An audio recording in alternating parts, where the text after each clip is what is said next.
एंडे सुहृदगणे देश के दूसरे हिस्सों से केरला की रेल कनेक्टिविटी और सशक्त हुई है। इससे टूरिज्म सेक्टर को भी बहुत फायदा होगा। गुरुवायूर से त्रिशूर के बीच नई पैसेंजर ट्रेन तीर्थयात्रियों के लिए सफर को और आसान बनाएगी। 3 Amrit Bharat Express trains, which will significantly strengthen connectivity across southern India. The trains being flagged off are Nagarkoil Mangaluru Amrit Bharat Express, Thiruvananthapuram Tambaram Amrit Bharat Express, Thiruvananthapuram Challapalli Amrit Bharat Express, and Thrissur Guruvayur passenger train. ദക്ഷിണേന്ത്യയിലുടനീളമുള്ള connectivity ഗണ്യമായി വർദ്ധിപ്പിക്കുന്ന 3 അമൃത് Bharat express ട്രെയിനുകൾ ഉൾപ്പെടെ 4 train സർവീസുകളാണ് ബഹുമാനപ്പെട്ട പ്രധാനമന്ത്രി ഇപ്പോൾ flag off ചെയ്തിരിക്കുന്നത്.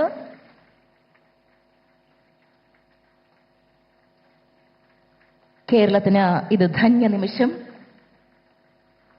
Thank you sir. Kerala के राज्यपाल राजेंद्र आर्लेकर जी, मुख्यमंत्री पिनाराई विजयन जी, अलग अलग स्थानों से जुड़े केंद्रीय मंत्रिमंडल के मेरे साथी, तिरुवनंतपुरम का गौरव और नवनिर्वाचित मेयर, मेरे बहुत पुराने साथी वीवी राजेश जी, अन्य महानुभाव, देवी और सज्जनों, नमस्कारम. കേരളത്തിന്റെ ആരാധ്യനായ ഗവർണർ ശ്രീ രാജേന്ദ്ര ആർലേക്കർ ജി, ബഹുമാനപ്പെട്ട മുഖ്യമന്ത്രി ശ്രീ പിണറായി വിജയൻ ജി, വ്യത്യസ്ത വകുപ്പുകളിൽ എന്നോടൊപ്പം കേന്ദ്ര മന്ത്രിസഭയിലുള്ള സഹപ്രവർത്തകർ, ഈ തിരുവനന്തപുരത്തിന്റെ പുതിയ മേയർ, തിരുവനന്തപുരത്തിന്റെ അഭിമാനം, എന്റെ പഴയകാല സുഹൃത്തു കൂടിയായ ശ്രീ വി രാജേഷ്, സദസ്സിലും വേദിയിലുമുള്ള എല്ലാ ബഹുമാന്യരെ എല്ലാവർക്കും സാദര നമസ്കാരം. आज केरला के विकास के लिए केंद्र सरकार के प्रयासों को नई गति मिली है. आज से केरला में रेल कनेक्टिविटी और सशक्त हुई है. तिरुवनंतपुरम को देश का बड़ा स्टार्टअप हब बनाने के लिए पहल हुई है.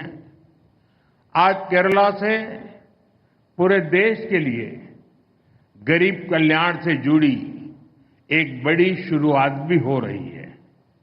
आज PM Svanidhi credit card launch किया गया है. इससे देश भर के रेहड़ी, ठेले, फुटपाथ पर काम करने वाले साथियों को लाभ होगा. मैं विकास की, रोजगार निर्माण की इन सभी योजनाओं के लिए केरला की जनता को, देशवासियों को बहुत बहुत बधाई देता हूं. കേരളത്തിന്റെ വികസനത്തിനായി കേന്ദ്ര സർക്കാർ നടത്തുന്ന പരിശ്രമങ്ങൾക്ക് ഇന്നൊരു പുതിയ ദിശാബോധം കൈവന്നിരിക്കുകയാണ്. കേരളത്തിന്റെ റെയിൽവേ യാത്രാ സൗകര്യം ഇന്നു മുതൽ കൂടുതൽ ശക്തമാവുകയാണ്. രാജ്യത്തെ വലിയ സ്റ്റാർട്ടപ്പ് കേന്ദ്രമായി തിരുവനന്തപുരത്തെ മാറ്റുന്നതിനുള്ള ആദ്യ ചുവട് ഇന്ന് വെക്കുകയാണ്.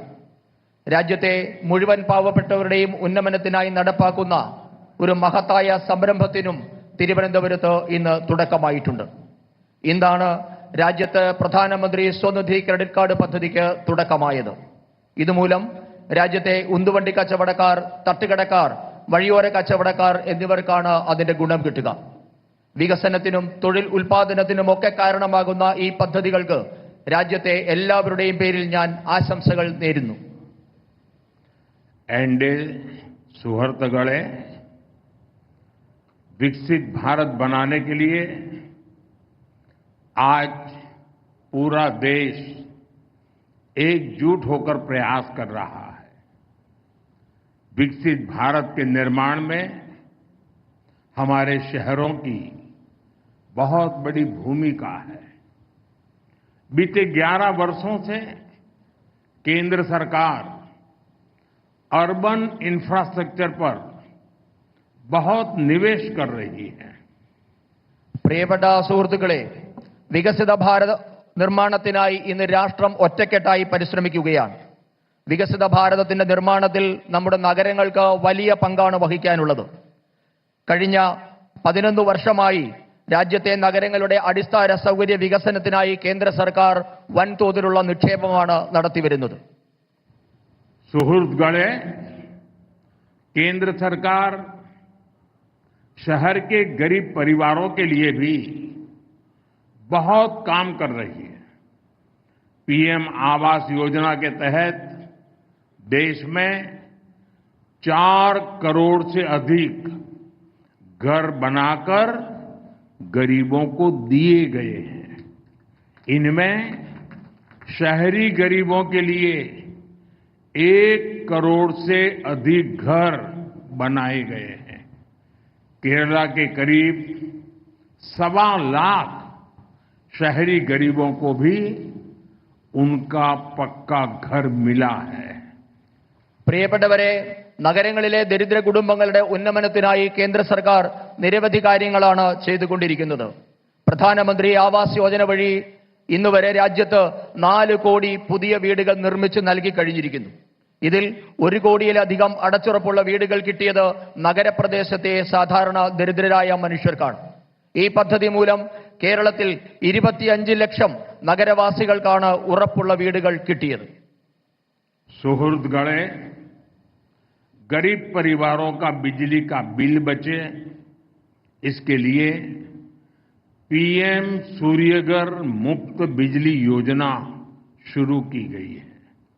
गरीबों को आयुष्मान भारत से 5 लाख रुपए का फ्री हेल्थ ट्रीटमेंट मिल रहा है. नारी शक्ति की स्वास्थ्य सुरक्षा के लिए मातृ वंदना योजना जैसी स्कीम बनाई गई है. केंद्र सरकार ने 12 लाख रुपए तक की इनकम उसको टैक्स फ्री कर दिया है. इसका बहुत बड़ा फायदा केरला के लोगों को भी हुआ है, विशेष करके मध्यम वर्ग को हुआ है, सैलरी क्लास को हुआ है. പ്രിയപ്പെട്ടവരെ, ദാരിദ്ര്യരേഖയ്ക്ക് താഴെയുള്ളവരെ വലിയ വൈദ്യുതി നിരക്കിൽ നിന്നും രക്ഷിക്കുന്നതിനു വേണ്ടി സൗജന്യ വൈദ്യുത പദ്ധതിയായ PM സൂര്യഘർ യോജന രാജ്യത്ത് നടപ്പാക്കിയിട്ടുണ്ട്. രാജ്യത്തെ പാവപ്പെട്ടവർക്ക് പ്രതിവർഷം 5 ലക്ഷം രൂപയുടെ സൗജന്യ ചികിത്സ ഇന്ന് കിട്ടുന്നുണ്ട്. നമ്മുടെ രാജ്യത്തിന്റെ കരുത്തായ നാരീശക്തിയുടെ, സ്ത്രീ ശക്തിയുടെ ആരോഗ്യ സംരക്ഷണത്തിനായി മാതൃവന്ദന പോലെയുള്ള വിവിധ പദ്ധതികൾ ഇന്ന് കേന്ദ്ര സർക്കാർ നടപ്പാക്കിയിട്ടുണ്ട്. രാജ്യത്ത് 12 ലക്ഷം രൂപ വരെ വാർഷിക വരുമാനമുള്ളവരെ ആദായ നികുതിയിൽ നിന്നും കേന്ദ്ര സർക്കാർ ഒഴിവാക്കിയിട്ടുണ്ട്. ഇതിന്റെ വലിയൊരു പ്രയോജനം കേരളത്തിനും കിട്ടുന്നുണ്ട്. പ്രത്യേകിച്ച് കേരളത്തിലെ ശമ്പളക്കാരായ, മധ്യവർഗക്കാരായ സാധാരണ മനുഷ്യർക്ക് ഇതിന്റെ പ്രയോജനം ഇന്ന് കിട്ടുന്നുണ്ട്. एनडीए सुहृदगणे, बीते 11 वर्षों में करोड़ों देशवासियों को बैंकिंग व्यवस्था से जोड़ने का बहुत बड़ा काम हुआ है. अब गरीब, SC, ST, OBC, महिलाओं, फिशरमैन, इन सभी को भी आसानी से बैंक लोन मिलने लगे हैं. जिनके पास कोई गारंटी नहीं है, सरकार खुद उनकी गारंटर बन रही है. പ്രിയപ്പെട്ടവരെ, കഴിഞ്ഞ 11 വർഷമായി രാജ്യത്തെ സാധാരണ മനുഷ്യരെ ബാങ്കിംഗ് സമ്പ്രദായവുമായി ബന്ധിപ്പിക്കാൻ കേന്ദ്ര സർക്കാർ വലിയ പ്രയത്നമാണ് നടത്തിവരുന്നത്. അതുമൂലം രാജ്യത്തെ പട്ടികജാതി, പട്ടികവർഗ, പിന്നോക്ക വിഭാഗം, സ്ത്രീകൾ, മത്സ്യത്തൊഴിലാളികൾ തുടങ്ങിയ വിവിധ ദുർബല വിഭാഗങ്ങൾക്ക് ഇന്ന് ബാങ്ക് വായ്പ അനായാസം കിട്ടിത്തുടങ്ങിയിരിക്കുന്നു. വായ്പയെടുക്കാൻ ഈട് നൽകാനില്ലാത്തവർക്ക് കേന്ദ്ര സർക്കാർ സ്വയം ഈട് നിന്ന് ഇന്ന് വായ്പ വിതരണം ചെയ്യുന്നുമുണ്ട്.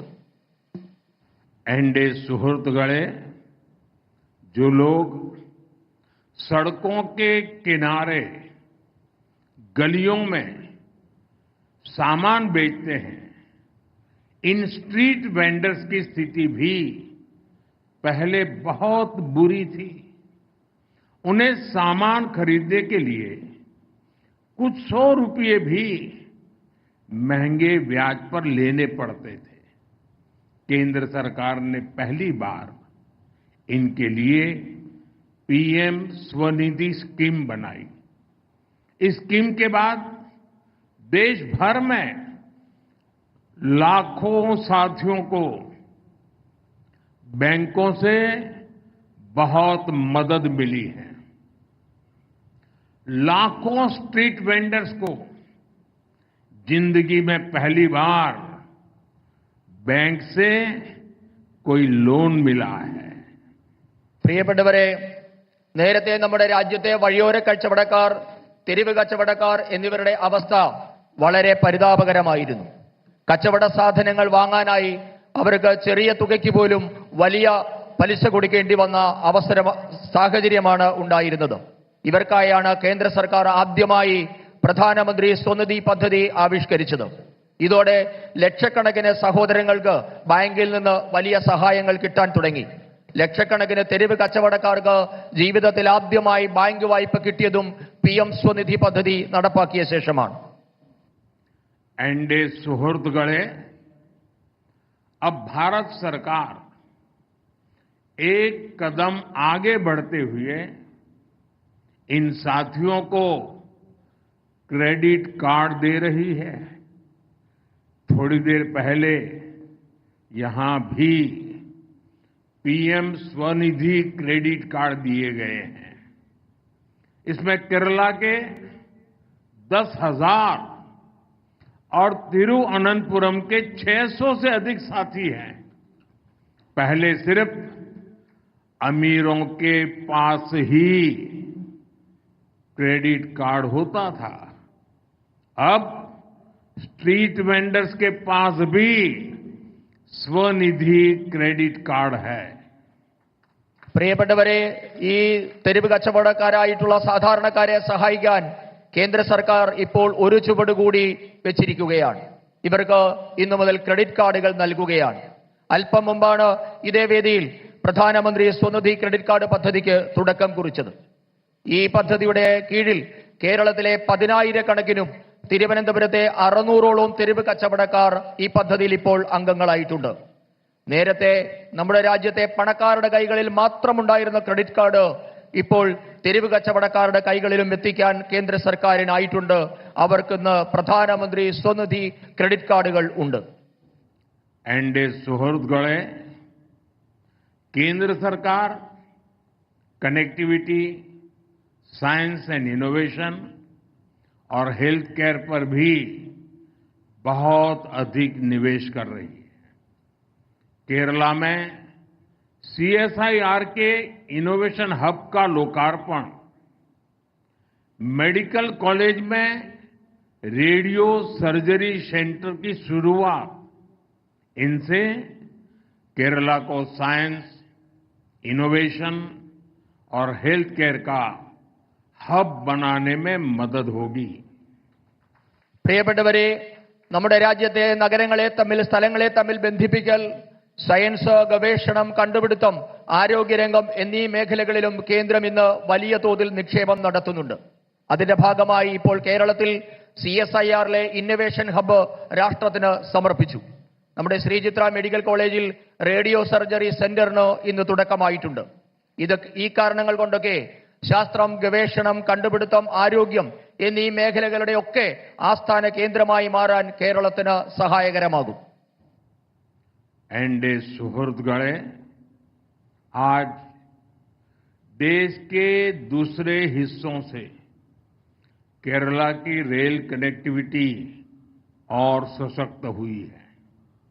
थोड़ी देर पहले जिन अमृत भारत एक्सप्रेस ट्रेनों को हरी झंडी दिखाई गई है, इससे केरला में ईज ऑफ ट्रैवल को बल मिलेगा. इससे टूरिज्म सेक्टर को भी बहुत फायदा होगा.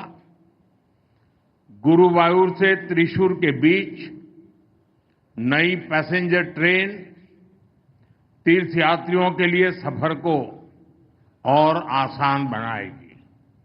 इन सारे प्रोजेक्ट से केरला के विकास को भी गति मिलेगी। പ്രിയപ്പെട്ടവരെ, നമ്മുടെ രാജ്യത്തെ മറ്റു ഭാഗങ്ങളിലെ അപേക്ഷിച്ച് കേരളത്തിലെ റെയിൽ ഗതാഗതം ഇന്നു മുതൽ കൂടുതൽ ദൃഢമാവുകയാണ്. അല്പം മുൻപ് ഞാൻ പച്ചക്കൊടി കാണിച്ച അമൃത ഭാരത് എക്സ്പ്രസ് ട്രെയിനുകൾ കൂടി ഓടിത്തുടങ്ങുന്നതോടെ കേരളത്തിലെ യാത്രാ സൗകര്യവും ഇനിയും കൂടുതൽ മെച്ചപ്പെടും. വിനോദസഞ്ചാരികൾക്കും ഇതിന്റെ പ്രയോജനം കിട്ടും. ഗുരുവായൂർ തൃശൂർ റൂട്ടിൽ ഓടുന്ന പുതിയ പാസഞ്ചർ ട്രെയിൻ തീർത്ഥാടനം കൂടുതൽ സുഗമമാക്കും. ഈ പദ്ധതികളുടെ എല്ലാം കേരളത്തിന്റെ വികസനത്തിന് കൂടുതൽ വേഗം കൈവരും.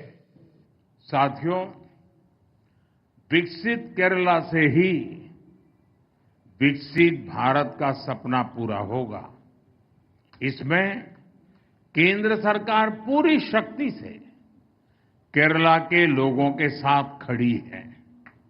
आप सभी को फिर से एक बार बहुत बहुत शुभकामनाएं देता हूं। अभी इसके बाद बगल में ही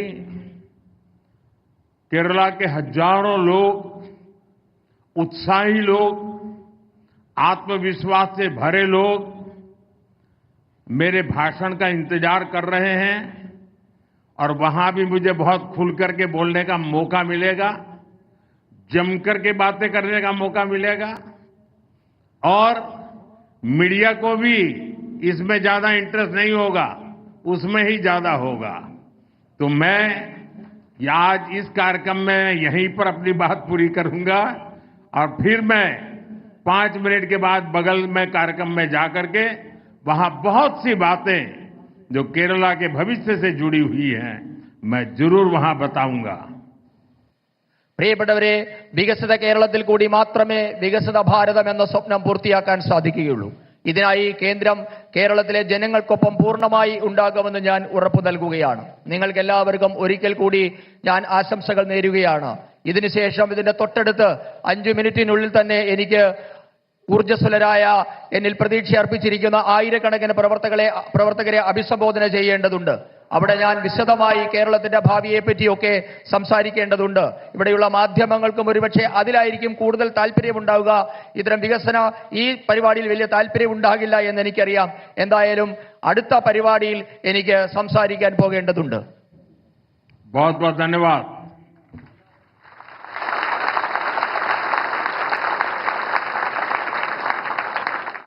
We take this opportunity once again to express our sincere gratitude to the Honorable Prime Minister of India for blessing us